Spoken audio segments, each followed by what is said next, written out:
kahulugan ng Player isang 3AD. tagapamahala o pastor. Dito po natin makita ngayon sa ating Ebanghelyo.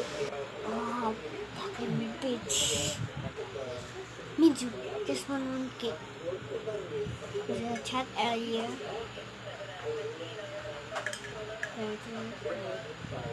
Ready.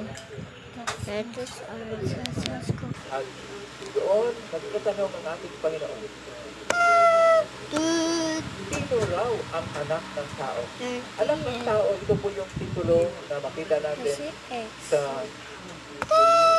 mga propeta na ito yung, lalo na rin sa Daniel, na ito yung si Elias, si Jeremias o isa pang propeta.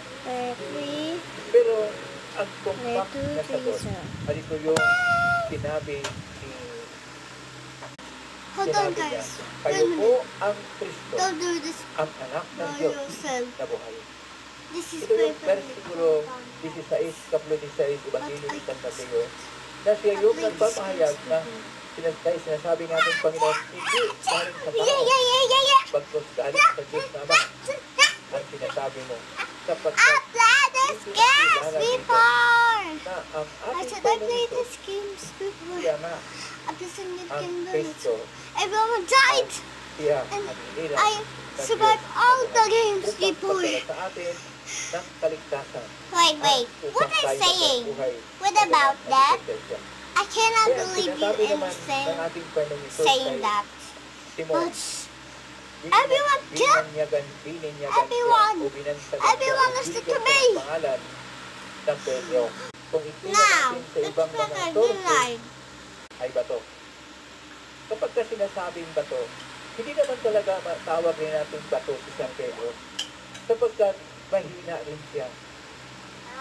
Noong hindi na nakita niya ang Panginoon, bumalik siya at nangingisda. Samantalang tinirang na siya ng Panginoon na tagapag-akay ng mga tao para sa ating Panginoon.